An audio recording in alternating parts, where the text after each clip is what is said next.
এরকম একটা text effect তৈরি করার জন্য কি করতে হবে সেটা আমরা আজকে দেখব।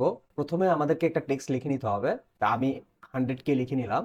তারপর এটার সাইজটাকে একটু বড় করে নিব।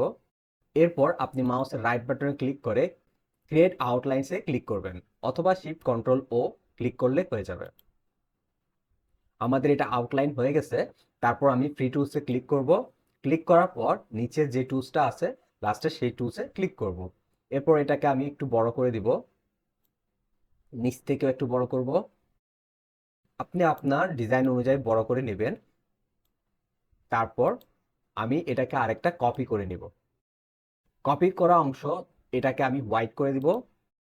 এরপর আমি এটাকে আরেকটা কপি করে নিব। এই কপি করা অংশটাকে একদম ছোট করে দিব।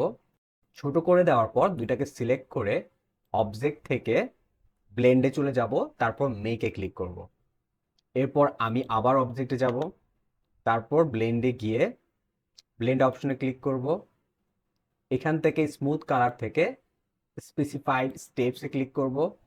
এরপর এখানে 1000 করে দিব, ওকে দিয়ে দিব। দেন আমার যে হোয়াইট কালার টেক্সটটা আছে সেটাকে আমি এটার উপরে নিয়ে আসবো।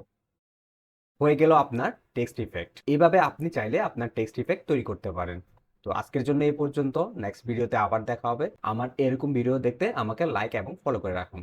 সবাইকে ধন্যবাদ।